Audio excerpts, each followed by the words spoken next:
about this particular house, you'll find it.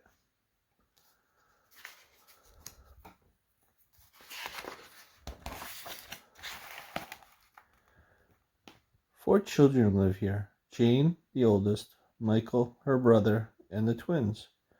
The family's nanny had left unexpectedly, and it was bedtime.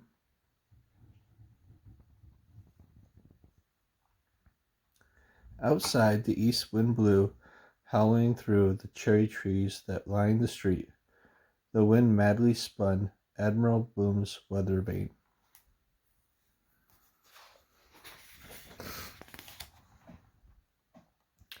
Michael joined his sister Jane at the window. The twins were howling as loud as the wind, and that's when they saw a strange shape flying towards them. It was a woman carrying an umbrella in one hand and a bag in the other. The wind seemed to fling her at the house, where she landed heavily against the front door, quieting even the twins. "I've never seen it before," said Michael.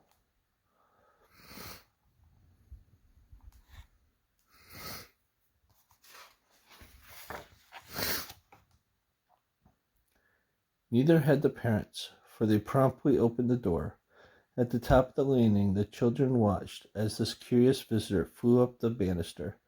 Jane and Michael slid down the banister all the time, much to their parents' dismay, but never up.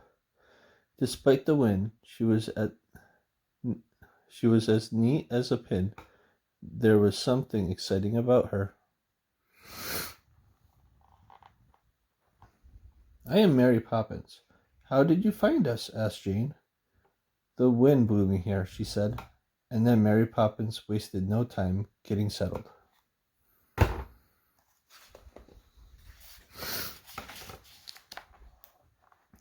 She removed her hat, set down her umbrella, and from her strange bag she pulled out a starched apron which she tied around her waist, a box of lozenges, a bottle of scent, a set of dominoes, 2 bathing caps,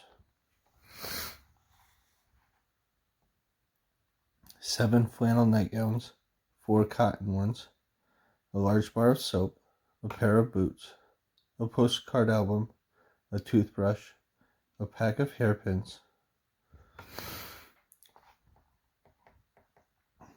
Now spit spot to bed," she said, and before they knew it, Jane and Michael and even the twins were put into their pajamas, bathed and brushed and read to, much to the parents and their delight. "Mary Poppins, you'll never leave us, will you?" asked Michael. "I'll stay till the wind changes," she said.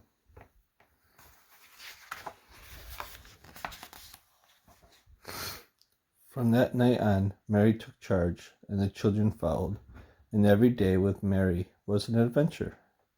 They always waved to Miss Lark, their next-door neighbor, on their way out. "Good morning, and how are you today?" "And how are we today?" she said. Jane and Michael never knew if she was asking how they were, or how she and her spoiled, fluffy little dog were. They always stopped to admire the matchman's work. On sunny days, the matchman made chalk drawings on the sidewalk instead of selling matches. "Strike me pink," Mary always said when she was pleased.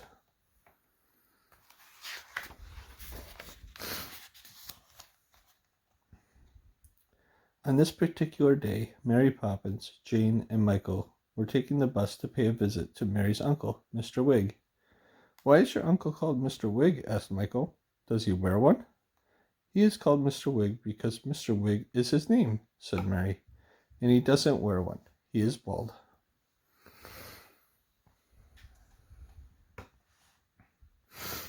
Inside number 3 Robertson Road, an enormous table was laid for tea.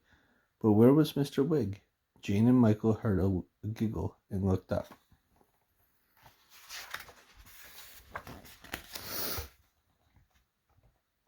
"Oh, Uncle Albert, not again. It's not your birthday, is it?" Mary Poppins asked. "I'm afraid it is my birthday," he said. "And whenever my birthday falls on a Friday, Well, it's all up with me. Absolutely up.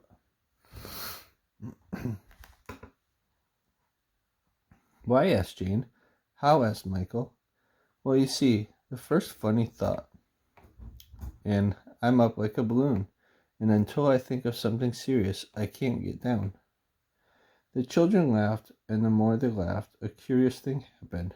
Jane felt herself growing lighter and lighter.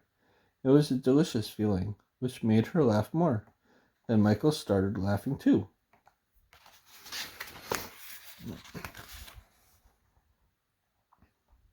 But Mary Poppins liked to be proper. Really, she said. Really, such behavior. Come up, Mary Poppins, cried the children. Think of something funny. But Mary didn't need to. She could fly even without laughing. She brought the table with her. Time for tea, announced Mr. Wig, and the children laughed some more.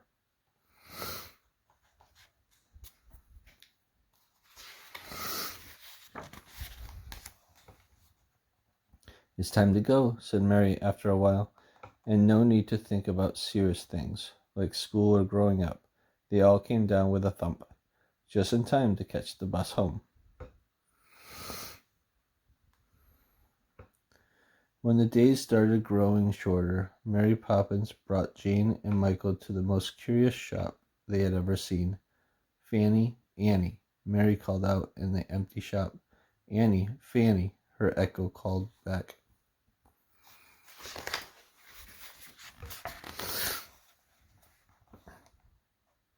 Miss Fanny and Miss Annie appeared with their mother, Miss Corey. How do we do? Howdy do, she said with a dreamy smile. She offered Jane and Michael a baker's dozen of gingerbread, each adorned with a gilt paper star. Arms piled up with the delicious dark cakes, Mary and Jane and Michael headed home.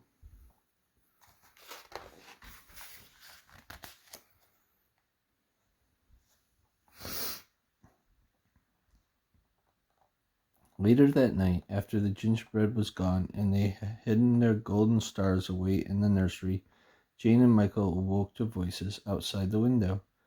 Fanny and Annie each held a ladder and set them up, one end on the earth, the other in the sky. Miss Corey painted the sky with glue, and Mary Poppins stuck gilt stars that began to twinkle furiously. They're stars. Are the stars gold paper, or is the gold paper stars? Jane wondered, but she knew that only someone very much wiser than Michael could give her an answer.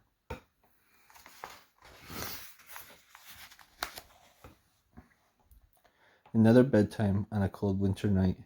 Michael was thinking about elephants. I wonder what happened in the zoo at night. Spit Spot, to bed you go, said Mary Poppins. She knows everything, but she never tells, Jane whispers.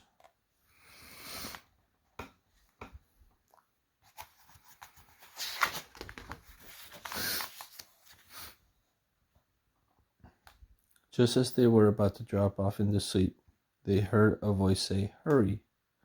Jane and Michael followed the voice out of bed and down the lane, across the park until they came to the zoo. In the light of the full moon, Jane and Michael saw the most amazing thing. The animals were free. In the center of it all was Mary Poppins. The voice belonged to a bear wearing a coat with brass buttons. He handed them each a ticket and told them,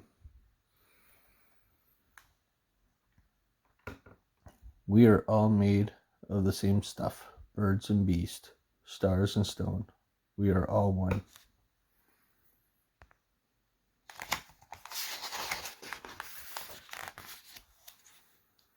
Winter turned to spring, as it does, and the bare cherry trees on Cherry Tree Lane blossomed in rain-pink petals once again. Mary Poppins was especially quiet as she tidied up after supper. For a moment she put one hand lightly on Michael's head and the other on Jane's shoulder. There was something different in the air. Admiral Boom's weather vane confirmed. The wind had changed. Jane and Michael heard the front door slam. They rushed to their bedroom window.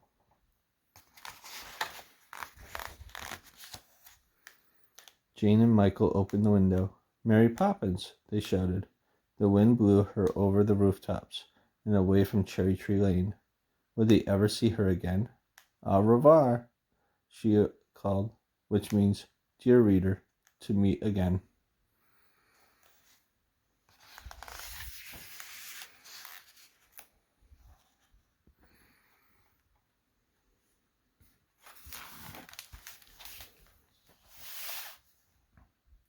I am Mary Poppins. How did you find us? Asked Jean. The wind blew me here, she said. That was Mary Poppins, story by P.L. Travers, illustrated by Genevieve Godbout.